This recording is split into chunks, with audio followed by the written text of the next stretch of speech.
movement forward, the way to make the change. They don't have to do a single thing. It doesn't have to be violent in any way, shape, or form. All they have to do is stop the food. It's really that easy. And the elitist, globalist oligarchs across the planet are just terrified now. Oh no, they all figured out the super easy secret sauce.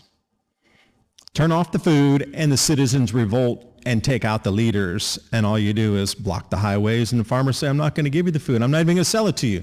We decide who gets to eat this time, not the other way around. Not you giving me substandard 50% off the actual retail price of what you're going to try to rake me over the coals at the farm gate for. You know what? We're turning the script. We're cutting off your food. You get no food for your cities.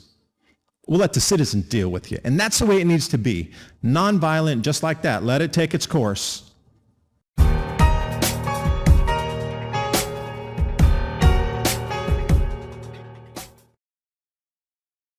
And welcome back to Brighteon TV, uncensored every other Friday, 2 to 3 p.m. Eastern Standard Time. Let's talk about the farmer protests today. This is the world's #1 story that's not being spoken about in any way, shape, or form. It's being hidden from the media. You know why? Because it's a continuation of humanity coming together. They want to talk about this political party, that political party, but what this is humanity uniting into oligarch, knowing that the rest of the populace is being pushed back into serfdom, and they're just saying no. So the reason you're not seeing it is because it terrifies these supposed leaders of the world that we're coming together as humanity, and we're going to relegate them back to the dustbin of history. Serfdom in the 1400s is gone. It's not coming back. They wish it would, but it's not going to. Let's talk about these farmer strikes for a minute. I love this image here. You know, they're ripping down a huge amount of EU flags. That's another thing that across Europe right now, they're tearing down EU flags, stomping on them, burning on them, spitting on them, using them as floor rags. They're done with the European Union.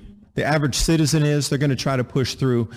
You know, we just saw $54 billion worth of funds heading over to Ukraine, yet the farmers are losing their subsidies for diesel fuel. Farmers protest against the EU. Well, no farmers, no food. It's kind of an easy equation to understand. But the thing is, it's not just farmers. Remember, it was the farmers just in the Netherlands? Well, now it's farmers all across Europe uniting, which is terrifying these power brokers.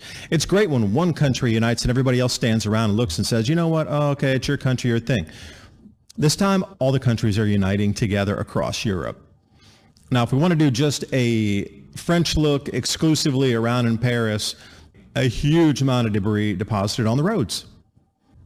Because hungry people are angry people. And they understand that as age-old in the past, from the serfdom days until present, you siege a castle. You cut the food and water off, and then the people can become demoralized, and they demand change. They infight. So this is what's happening, at least on the edge of the protesters, the farmers across greater Europe, including the UK and Ireland. So now we have setting the roads on fire. Okay, that's one ploy to stop it. Like, that's going to take a long time to repair that type of damage, because not only that, they're digging up the roads. And I don't have any images. The information's flowing so fast and furiously, but over the overpasses, what I'd seen where like high-speed rail was and where the rails were at, they were taking debris and dumping it over onto the tracks. So in addition to the roads being closed, almost all the rail is being disrupted across Europe right now. Marjorie has taught millions of people how to grow an abundance of food in a grid-down situation, even if you have no experience, are older, or out of shape. I've spent decades finding the fastest, easiest, and funnest ways for the average person to be able to grow a lot of food. I've created a step-by-step process that's so simple that even kids to elders have been using it in order to grow a lot of their own food. And you can too, even if you have no experience, you're older, or you're out of shape. Marjorie's free webinar provides you with the tools and knowledge that you need to thrive during these difficult times. You'll learn Marjorie's 3-part system for quickly producing vegetables, eggs, meat, and much more. Go to homegrown2030.com. That's homegrown2030.com, or click on that link in the description box below. And now on with the video. Now, a couple things to look at here, some images for you. The farmers are actually turning the highways back into roads. So without the farm machinery, they're going to have to get, earth-moving crews back in there to remove all this dirt. Even after these protests, even if they were to stop today, it would definitely be a fair bit of cleanup. The minute they can get some debris anywhere from anywhere, they're just throwing it on the roads. And obviously they have the tractors, they can go anywhere in the mud. They're just getting anything, sticks, trees, bricks, hay bales, detritus, whatever you like to call it, and just throwing it on all the roads to disrupt. Now the next move here is they're starting to dig up the roads. We saw this everywhere there's a war zone. They usually try to destroy the roads first to make it difficult for passage. The whole point of it, at least as I'm reading, is they're trying to cause a mass famine across greater Europe to cause and direct political change against the oligarchs. The angry people will storm the castles. The hungry hordes are going to overrun the elite centers of power and demand change. That's what their whole thing is. They are not going to stop until the power brokers in Europe and Brussels and Basel are overrun by the public demanding change, as they are hungry, weary zombies that we've all seen this pre-programming for. This is the play. This is what they're up against and trying to accomplish. Now, we've already come to this point where they're shooting rubber bullets at the farmers, attacking them with water cannons. They're trying to puncture the tires, but with farm equipment, that stuff's made to resist punctures. So some of the measures that they would normally use against an automobile or the police tactics, it's not working. There's no number plates on the tractors, right? You don't need a license plate on there. So they don't really know who is who. You can cover yourself up with sunglasses and a hat, and that throws off the facial recognition. Even if they take photos, that's another thing they're passing through. Make sure you wear a hat of sort and glasses, whether it be clear glasses, sunglasses, because the facial recognition just gets blown out of that. Even though I say, well, no, is there AI doing everything? Well, apparently there's still some sort of glitch with glasses and hat as a combination that will throw off the facial rec.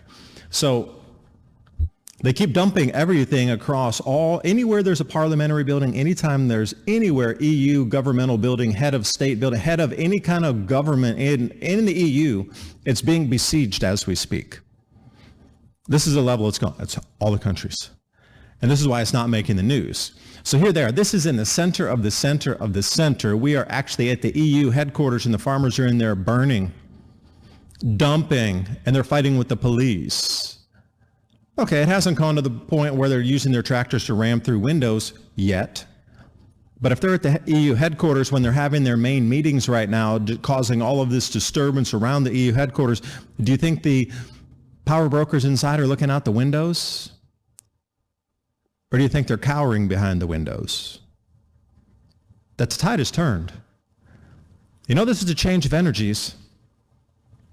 We just moved into Aquarius, and whether you believe, there's some energy shifts between the different signs as we move through the heavens around this 25,000-year cycle, we've entered into a new, faster, vibratory frequency field. This was part of it, built in. Humanity was going to awaken, and this is the reason that the reins of power have been trying to crush you and use every single possible way to distract you. This is an invasive hominid species that has been plaguing our planet for how many millennia, that is being pushed back again once more. Humanity rises, we can push this back. It's light against dark, so clear to see. We're here now. The awareness has begun. What else are they doing here? Since the supermarkets are trying to drive prices down because the conglomerates now can basically at the farm gate tell the farmer, we're going to pay you this much. If you like it, great. If you don't, then go off. Aldi is a number one violator of this, along with McDonald's, apparently. So what do we see here? They're flooding the supermarkets, specifically Aldi's, with sewage and liquid manures. So this is your random Aldi, quote unquote. And what you'll see is they start flooding the place with sewage, and then on the right is the liquid sewage going through the supermarket. Now, with a hazmat team is going to have to come in and clean this out. Everything in that store is no longer for sale. And this is probably going to be a demolished area because Think about the regulations in the EU anyway, and now you're putting that much contamination on top of. Plus they're blockading everything with tires and any farm things that you can think of that come off the farm. Like I say, mainly trees, hay bales, different kind of manures, any composting, rubbish. This is all just being moved from one area to another. It's good for them because the cost to dispose of that in the landfill was, tens of thousands of dollars for any one average year operating cost to send things to the landfill instead of being able to burn it on your own property. So now they're just taking it and putting it in front of the non-elected, appointed, bureaucratic oligarchy / invasive hominid species headquarters. And the next thing, they're starting to weld them in there. They don't want to come out. They want to send the police and army out to battle with the farmers. So you know what? The welders are taking over to weld them into their little safe spaces. Oh, it's a fire hazard. Oh, no. Well, they can find their own way out, I guess, of a welded cage that they are in their castle on high, hiding from the populace. Let them eat cake. They're so out of touch. And, having traveled in Europe just for the last weeks looking for triggers for higher tides on electromagnetic disturbances coming up in October of this year when the four gas giants line into their square, which the last time they did in 79 AD. There's going to be some higher tidal action that's going to disrupt global shipping as well as, coastal areas should be inundated. You're looking at about maybe a 2 to 3 times higher tide for a couple weeks in and out of the event. And I was trying to find more information on what the cycle is on that and what the documented instances of it. So when you saw like the Marshall Islands with the floods, those big, huge rogue waves coming in and smashing the ferries and breaking the windows in Germany, the really incredibly high tides on the West Coast, north up in Washington and Oregon, as well as south down around San Diego. Remember, we had all those high tides coming in. That's just a precursor of what will be dailies across the planet in every shoreline. And that's why I was doing the research down there in Italy, of all places, around Venice and Verona and Palma Nova in the Starfort area. Take a look at the naval museums and see what I could dig into, along with traditional, what you consider ancient history museums or historical museums through paintings to see the before and after changes of when these events occurred. This is the reason that they're in such a rush to implement a lot of policies. The event is coming soon, and the continuity of government is getting ready for that. Well, if the farmers can block their ability to continue to stockpile food underground, this is going to throw a huge wrench into the jet engine here. So far, if we look at the countries that are now joining the farmers, we've got the Netherlands, Scotland, France, Germany, Poland, Lithuania, Romania, Belgium, Greece, Spain, and Italy. And then, drum roll, please. Okay, Portugal. They just joined as well. Belgium, too. Was Belgium on the list before? Let me check that. Yeah, it was. Okay, but Portugal has now joined in with their brothers in France and sisters. And you can see them, they're starting to blockade the highways also. Now, the highway blockades are very effective because that means no food in or out, no restocking of stores in or out. And a majority, I would say well above 80% of the populace of Europe supports this. They're going to tighten their belt buckles, and they're going to hunker down, and they're going to join these farmers and these workers and the real backbone of society to make change. They're done with the EU. Really almost everybody would love to get out of the European Union if they could, but they've been locked in, and all these unelected bureaucrats that really have just so far lost touch with reality. Now even Greece is getting involved. Like once Greece and Italy are involved in something, it's really jumped the shark because those are the last two countries that are really going to go out of their way to join a movement like this. Nothing against either culture. They're super chill. And that's the whole reason that when you say Greece and Italy, those are the last two. I mean, you've definitely pushed somebody way, way, way too far when the Italians are now well in and joining your protest to shut down part of their country. Yeah, some austerity measures in Greece and Italy, both with cutting the retirement age away.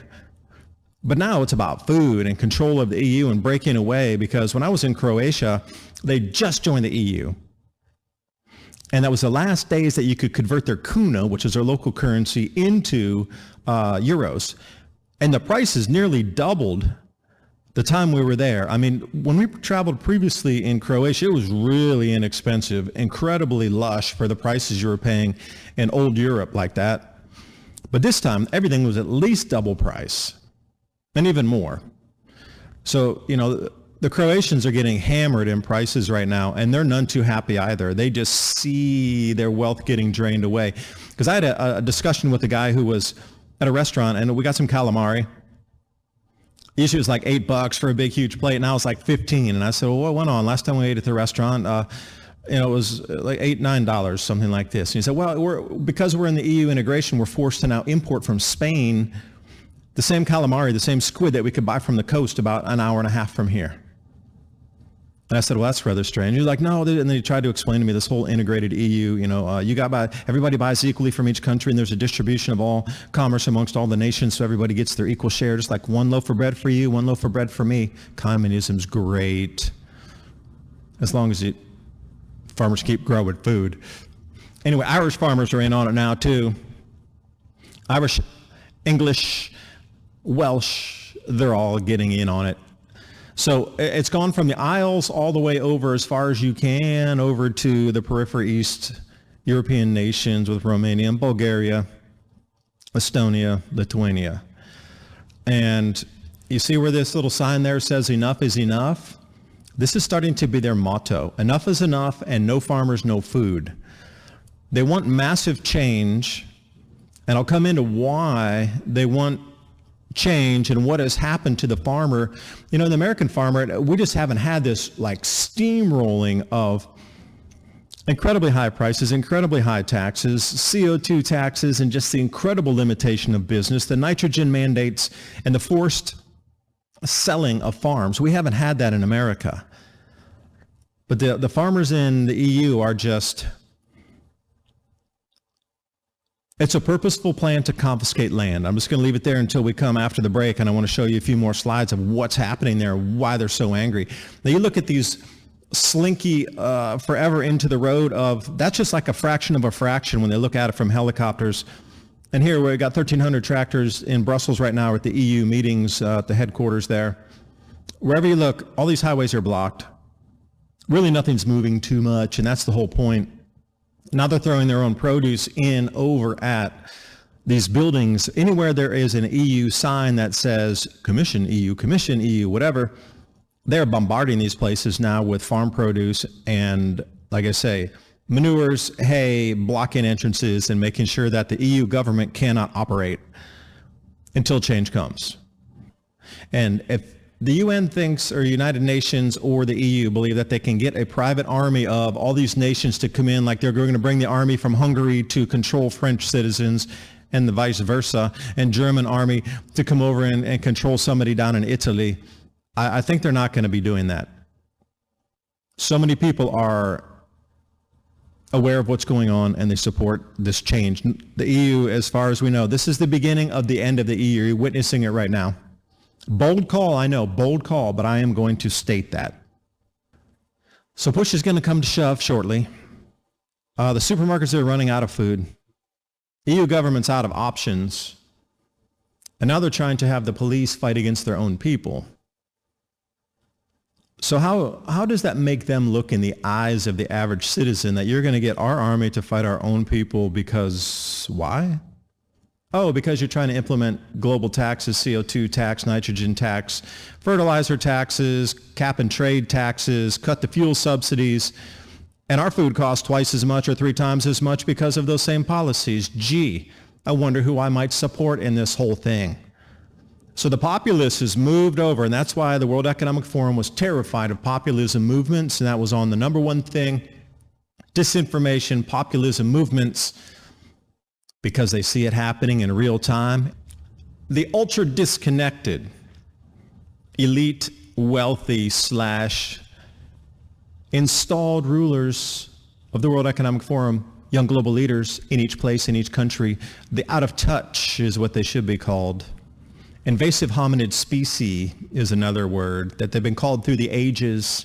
They're just showing themselves right now. out into the light again. It's almost like there are vampires that come out of the crypt that can actually withstand the sunlight this time. Something changed the magnetic field. They're able to stay out in the sun versus bursting in and turning to ash. But the same invasive hominid species that's been referenced time and time again for the last, 5,000 years is out in the open. They delight in the destruction. They relish the chaos. They actually rejoice in our suffering. That's why I say we're at the duality between light and dark in this battle, and it's so clear to see it's no longer is it or isn't it. It's like what happens next in this and the sides that we stay on. Like look at this completely out of touch lunatic right here. His country is dissolving into complete chaos, and he's over here dining with Swedish royalty. That's what I'm saying. The out-of-touchness is so smug and it's just so smothering that it can't be hidden anymore. The general populace has woken up to what's going on, and the genie's not going back in the bottle on this one. Now, perhaps it would if the prices hadn't risen so high so quickly and the quality of life degraded so rapidly that everybody's complaining about prices. Quality of life. It's the same in the United States as well. It's the same everywhere on the planet. But EU seems to be taking the lead this time. The only reason I say that is their backs are against the wall. They're about to confiscate most farms across Europe under the guise of saving the planet. So this is kind of what let the cat out of the bag was the Netherlands coming in and saying we're going to confiscate all your farms. When and the last thing, I think the straw that broke the camel's back truly was not only this out-of-touch oligarch, mindless, numb NPC sitting in front of us here, but they passed a $54 billion package to fund Ukraine. And they want to do away with fuel subsidies to try to balance the budget. The fuel subsidies were for the farmers. And at the same time, dumping Ukrainian grain at below market value. So again, at the farm gate, you either give us at Ukrainian prices or we don't buy your grain. And we're going to confiscate your farms because of the new CO2 taxes that are levied on top of every possible maneuver you can make in a farming industry. There's another tax on top of a tax and a tax and a tax. It's a legal way for them to be able to bankrupt farmers so then they can confiscate the farms. They'll give them market value, maybe a little above. But they're making it so difficult now that they realize that they are being sieged themselves. So they flip the script. Now, as far as I'm reading into it, it's, we will give you food if we decide to change the laws and give us the money for the subsidies back and cut all of these taxes, and we'll give food to the populace again. If you don't, we're not going to give food to the populace, and the populace is going to run over the gates, and you will see what happens. And once you're all gone, then we can reshuffle the pieces and do away with all the taxes without you. And then we'll move forward and we'll burn every EU flag and we'll start back over, and each country shall issue its sovereign debt or currencies, whatever you like to call, again, and the EU will break up. And so that's where they're at right now, because they realize if they don't do it right this second and nonstop, they will not stop this time. They understand that their farms, their family farms, multi-generations of farms are being stolen from them through legal means. All of these taxes are nothing more than to bankrupt these farmers to make sure that they have to sell their land. They'll have to stop all farming. Now, whether it be remove all your cattle, remove all your chickens, remove all of your pigs, it doesn't really matter in the end. You're going to stop growing the grain. What do they do for livelihood? Only so many of them can be Airbnbs, right? They're literally taking the ability for these farmers to live away from them. And farmers are strong, believe me. They're not going to back down. You're going to watch this thing play out. And that's so why they're really not trying to show it in news, because it's becoming such a thing. And if the world takes on this same movement forward, the way to make the change They don't have to do a single thing. It doesn't have to be violent in any way, shape, or form. All they have to do is stop the food. It's really that easy. And the elitist, globalist oligarchs across the planet are just terrified now. Oh no, they all figured out the super easy secret sauce. Turn off the food and the citizens revolt and take out the leaders. And all you do is block the highways and the farmers say, I'm not going to give you the food. I'm not even going to sell it to you. We decide who gets to eat this time, not the other way around. Not you giving me substandard 50% off the actual retail price of what you're going to try to rake me over the coals at the farm gate for. You know what? We're turning the script. We're cutting off your food. You get no food for your cities. We'll let the citizens deal with you. And that's the way it needs to be. Nonviolent, just like that. Let it take its course. This is going to be something magnificent to witness here, and I'm so glad that we are all alive here. And I'm sharing the news with you because they're really trying to push this story down to the bottom in the media. And another thing that, as I was speaking about before the break, talking to the restaurant owner in Ukraine, where he's got to buy these squid from Spain, even though they could get it from the coast in Croatia. Same thing. What they're doing is they're stopping the trucks and going, okay, this is Spanish fruit. It's out on the street. We're only going to accept local fruit. Anything local stays. Anything that's forced through EU mandates and like this intercooperative, sales of goods between nations to try to balance budgets. Your produce comes in through our territory. It gets torn out of the truck and thrown on the road. They're at that point already. And this is growing in momentum. It doesn't matter if it's the tomatoes from Spain, if it's the lettuce that's coming in from, where was that? Germany, that was trying to transit through France. They found the magic sauce. Now, empty shelves are already beginning in France and Belgium. Now, we understand as a civilization that most people have 3 days worth of food in their homes, maybe a week. But generally, your belly, they say it's 3 days away from governmental change, normally. Because if you look out at this, the average workings of the civilization right now, yeah, there's a lot of people who are awake, and there's about 15 to 20% that have stocks of food. They see the world shifting. They know the change is here. They see it, so they prepared for it. The energies are changing. You feel that the change is here. They get it. So they're prepared for their families. Okay, I'll be generous and say 20%. But the other 80% have gone back to that complacency of, the supermarket will always be there. The Uber Eats will be there. And by the way, I did a story on Uber Eats on my YouTube channel here at Adapt 2030 about it's going to cost an extra $4 per delivery, and they added an extra 3% on each order because there's a new minimum wage law in New York. So all these cheaper options for getting food in are suddenly drying up. Now that's all predicated on that restaurant having the food to give it to Uber Eats to get it to your house. Now, just on an average, they say the America, and I'm talking about America, 3 days worth of food in an average household. But again, after COVID, I think that's probably changed up 7 days. I don't know. Europe, 7 days. Here's your supermarkets. The protests are just getting started. They're not going to calm down in any time in this week. I could absolutely say at the bottom of my heart, I really believe we're looking at a multi-month siege. At the very minimum, they're looking for 2 weeks. I mean, even if you stopped it today, just to get the roads back open would take weeks. And you'd have to have the same farmers clear the roads. Or you could try to use state assets like bulldozers and this sort of thing. Earth-moving equipment. I guess you could bring the army in and try to get them to open roads and things. But then the transport would be really hindered because there's so much debris across the roads and the rail tracks. The stores are already becoming empty. And now it's just, how long will it be before the citizens become angry enough to enact the change that the farmers cannot enact themselves? That's truly the question. So why are farmers protesting? That's truly the question here also. So I'll read for you a couple clips and a couple screen grabs as we move forward here.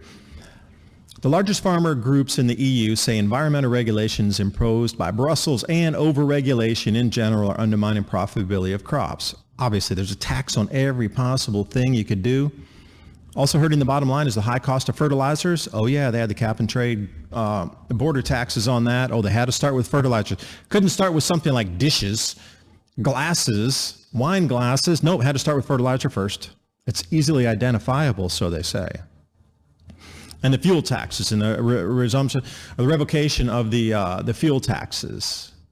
But at the same time funding Ukraine, which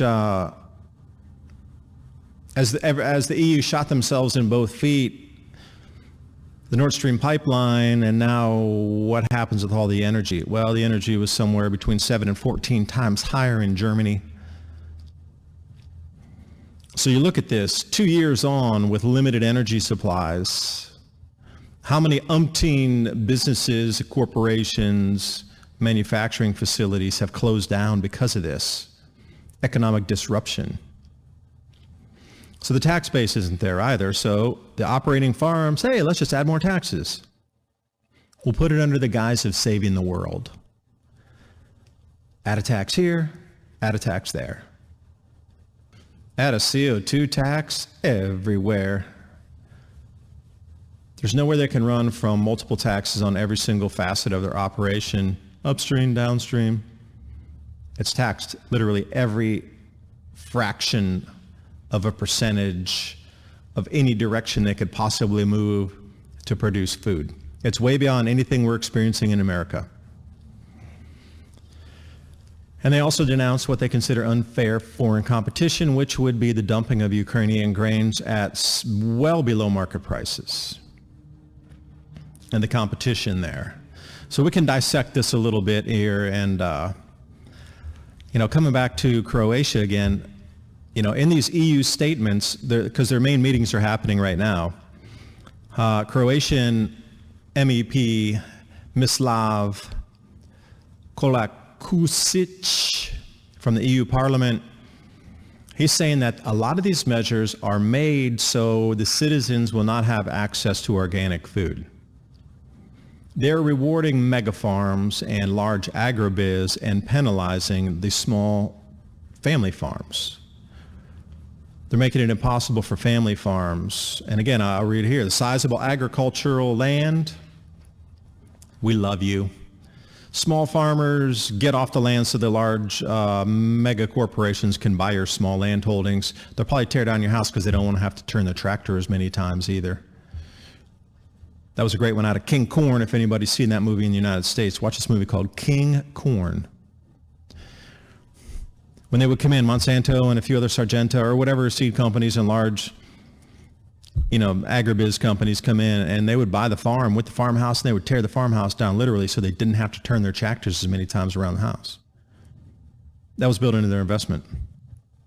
So coming directly from MPs across here in the wider EU, no food, coming from the farms. And the original intent was to stop organic food available to the citizens and only giving you one outlet for your purchases. Now, why are the farmers protesting? And it's everywhere. It's in every city now. It's really expanded and too much bureaucracy. And that is true. If they wanted to get a permit to do anything, and like it's super permit heavily regulated, in America, there's a lot of places where you can just build a shed and you don't need to get a zoning permit. Well, in the EU, you build a shed like 2 feet by 2 feet, you need to get a zoning permit.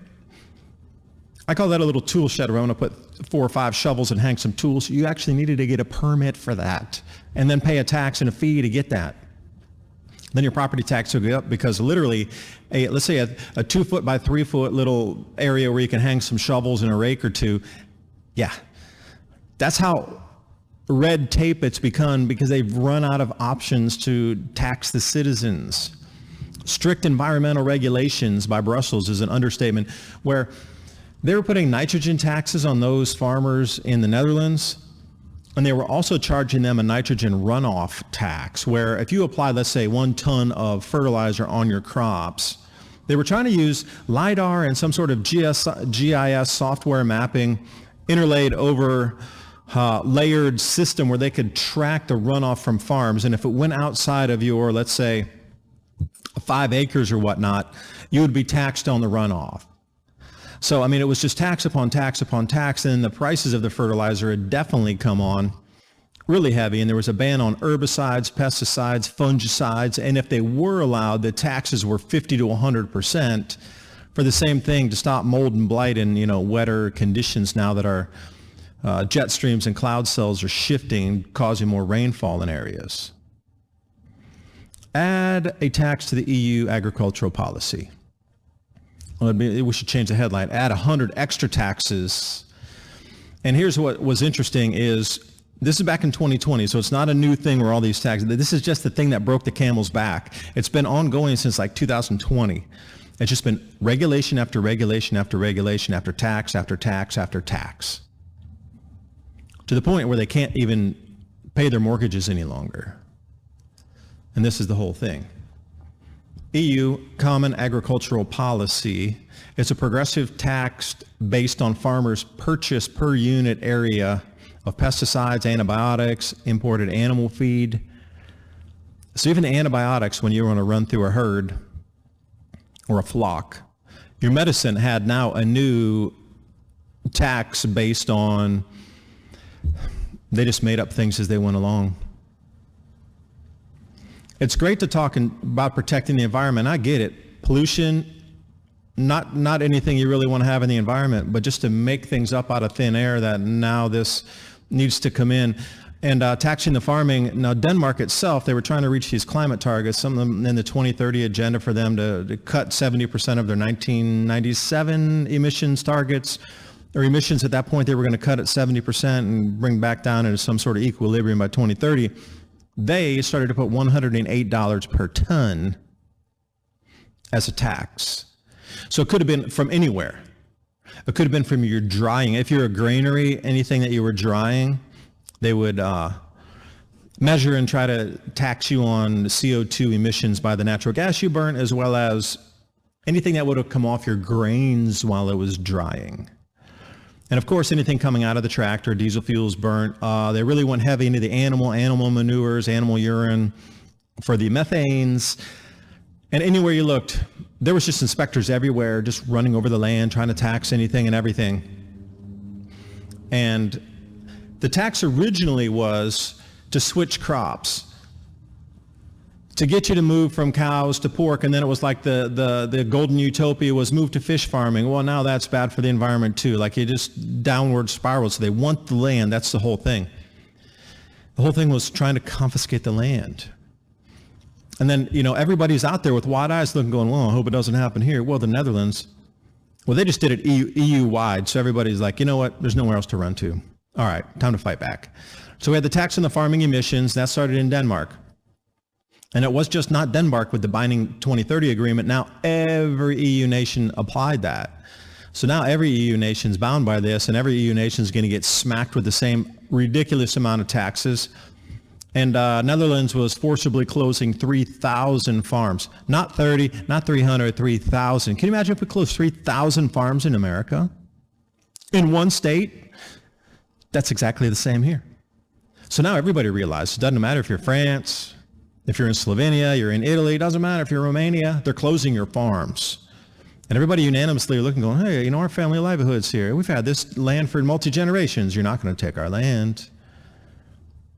So the fertilizer industry increasingly cited as an ideal testing ground for the EU upcoming carbon border levy or tax. It's a very good sector to start. Out of all the sectors, including energy, you decided to start with fertilizer as the first one to tax. Random. Yeah, right. The French government phased out tax breaks on diesel fuel. That was another big flashpoint. So now to raise the taxes on fertilizer, pesticides, herbicides, antibiotics, anything used in the farming, and then you cut the fuel subsidies. What else could they do that could just rub salt in a wound? Oh, wait. Let the just grain flow as a tidal wave, as a river unending from Ukraine in at half price.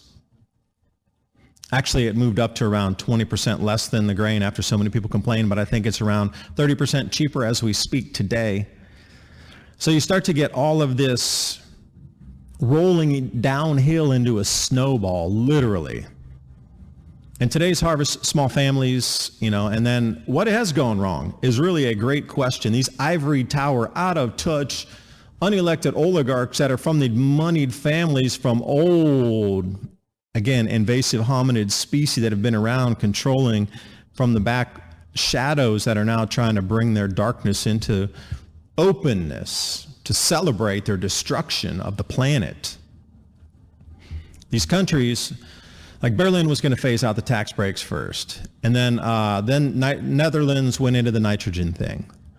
And every country was becoming a specific agricultural phase-out plan. Every country in the EU had a specific phase-out of some sort of agriculture. It just happened to be cattle in the Netherlands. So I'll read it for you here. The falling prices, yes, they were, because the importation of a huge amount of stuff from other nations, especially Ukraine. Rising costs. It was more tripling, actually, doubling and tripling. Heavy regulation, which then again added regulation and fees on top of anything you wanted to do. Domineering retailers, that's where Aldi started getting itself in trouble because they're like, well, we're not going to buy it. You just have to lower your price. And then the debt. So they knew they were going to lose their farms because they couldn't afford to do business, and that was going to come in and confiscate their farms. And then you got the cheap foreign imports to all this. You got the labor coming in, the EU agricultural system. Bigger's better. And that's the thing. They don't care about the small farms. As long as the Fortune 500s can come in and snag the land, no farmer, no food. We're watching it happen in real time. Thanks for watching. See you next time. Bye for now.